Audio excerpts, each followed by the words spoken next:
السلام علیکم دوستو، چائنا آج دنیا کی سپر پاورز میں سے ایک ہے اور چائنا اپنی پروڈکشن، ایگریکلچر، ٹیکنالوجی اور سائنس میں سب سے آگے ہے۔ چائنا کا گروتھ ریٹ 1960 میں -4% تھا اور ایک ایسا ملک جہاں لوگوں کو صرف ایگریکلچر کا پتہ تھا، آج وہ ٹیکنالوجی اور جدت میں اتنی آگے کس طرح آئے اور ان کی انفارمیشن ٹیکنالوجی نے اتنی ترقی کیسے کی۔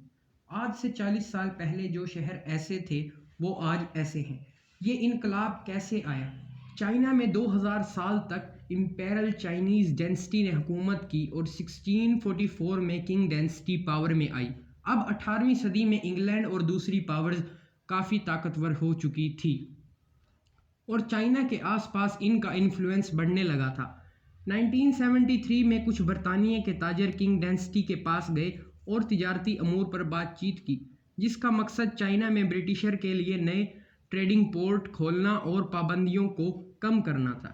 لیکن اس وقت کنگ ڈینسٹی کے مالک نے انگریزوں کو منع کر دیا۔ برٹشر نے چائنا میں افہیم بیچنا شروع کی۔ انہوں نے یہ افہیم انڈیا میں ڈسکور کیا تھا۔ جیسے ہی یہ پھیلنا شروع ہوا تو چائنا کے لوگ اس کے عادی ہونے لگے اور آہستہ آہستہ چائنا کا سٹرکچر تباہ ہو گیا۔ اس کے چلتے چائنا کے امپائر نے اقدامات تیز کر دیے اور افہیم پر مکمل پابندی لگا دی۔ انہوں نے تمام ویئر ہاؤسز کو آگ لگا دی، جس کی وجہ سے فرسٹ اوپیم وار شروع ہوا۔ اس میں چائنا کو شکست ہوئی اور برطانیہ نے اپنا ٹریڈ بچانے کے لیے اپنی فوج چائنا میں اتار دی، جس میں چائنا کو شکست ہوئی۔ 1939 سے 1945 کے بیچ چائنا کو جاپان، رشیا اور ویسٹرن کنٹریز نے مات دی۔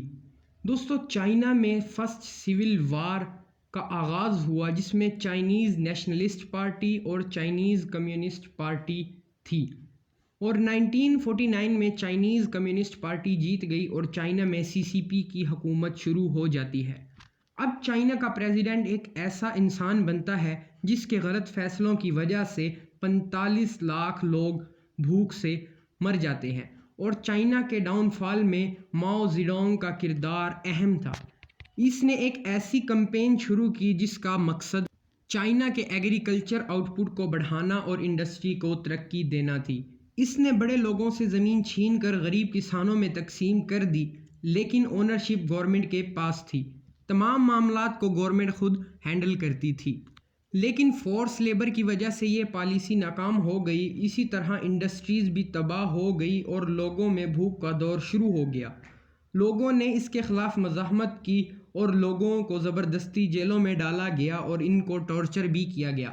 اس طرح چائنا میں افراتفری کا ماحول تھا اور جگہ جگہ مظاہرے ہو رہے تھے۔ دوستو، 1976 میں اور اس کے بعد چائنا کا پریزیڈنٹ ایک ایسا انسان بنا جس نے چائنا کی قسمت کو پلٹ کر رکھ دیا۔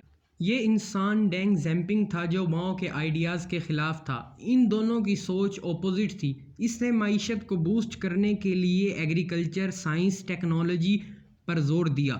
اس نے پرائیویٹ فارمنگ بھی بند کر دی، یعنی کسان ایک حصہ حکومت کو بیچنے کے بعد اوپن مارکیٹ میں فصل بیچ کر ایکسٹرا پیسے بنا سکتے تھے۔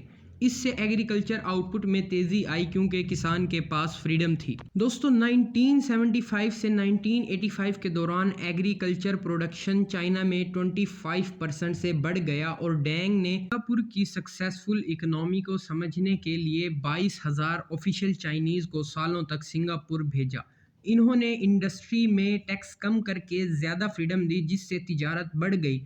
دوستو، 1978 میں چائنا ورلڈ کا 31 تھا، لیکن 1983 تک چائنا دنیا کے 13 نمبر پر اپنی معیشت کے لحاظ سے آ گیا تھا۔ ساتھ ہی ساتھ چائنا نے ٹیکنالوجی اور سائنٹیفک مضامین میں جدت لائی، جس سے اسکلڈ پرسن کی تعداد بڑھ گئی۔ چائنا نے اپنے ایجوکیشنل سیکٹر پر بہت زیادہ انویسٹمنٹ کی، جس کے چلتے چائنا نے 2021 میں ٹوٹل GDP کا 4.1% صرف ایجوکیشن پر خرچ کیا۔ دوستو، انہی سب مسائل کے ساتھ ساتھ چائنا کی پاپولیشن میں بھی تیزی سے اضافہ ہو رہا تھا اور ملک میں جابز کا بحران پیدا ہو گیا۔ دوستو، چائنیز لوگوں نے اپنے لیڈر کا فارمولا استعمال کیا کہ rely on your own forces, اپنی مدد آپ یا اپنی طاقتوں پر انحصار کرو۔ دوستو، اسی کے چلتے چائنا میں لوکل فیکٹریز اور چھوٹے لیول پر انڈسٹریز قائم ہونا شروع ہو گئی اور لوگوں نے خود اپنی پروڈکشن تیار کرنا شروع کر دی، جس کے رہتے ان کی اکانومی کافی مضبوط ہوتی چلی گئی۔ چائنا واحد ایسا ملک ہے جو باہر سے چیزیں بہت کم ایکسپورٹ کرتا ہے اور اپنی پروڈکشن کو زیادہ ترجیح دیتا ہے۔ اسی کے چلتے آج چائنا $18 ٹریلین کی اکانومی ہے۔ چائنا نے اپنی آرمی کو بھی جدید اسلحہ اور ٹیکنالوجی سے مزین کیا ہے، جس کی وجہ سے چائنا کا ڈیفنس بھی بہت زیادہ مضبوط ہے۔ دوستو، ٹک ٹاک جو آج کل فیمس اپلیکیشن ہے، یہ چائنا کے ڈینجرس ویپنز میں سے ایک ہے۔ یو ایس اے نے ہمیشہ ٹک ٹاک پر پابندی لگائی ہے کہ یہ یو ایس اے کا ڈیٹا چائنا کو بھیجتا ہے۔ خود ٹک ٹاک کو آن کرنے والی کمپنی بائٹ ڈانس کے آفیشلز نے کہا ہے کہ ہم نے امریکن امپلائیز کے آئی ڈیز کو ٹریک کیا۔ دوستو، ٹک ٹاک کے امریکہ میں صرف ٹاک کے 10 کروڑ منتھلی ایکٹیو یوزر ہیں۔ اب یو ایس اے کے آفیشل کو موبائل فون پر ٹک ٹاک انسٹال کرنے کی اجازت نہیں ہے۔ دوستو، اس طرح چائنا آج دنیا کی ٹاپ کنٹریز میں شامل ہے۔ انہوں نے اپنی مینوفیکچرنگ، اپنی ریسورسز اور اپنی پروڈکشن کا استعمال کر کے دنیا میں اپنے نیٹ ورک کو پھیلایا، اور آج یہی وجہ ہے کہ ان کی اکانومی بہت اونچائی پر ہے، جس کو پہنچنے کا ہر ملک کا خواب ہے۔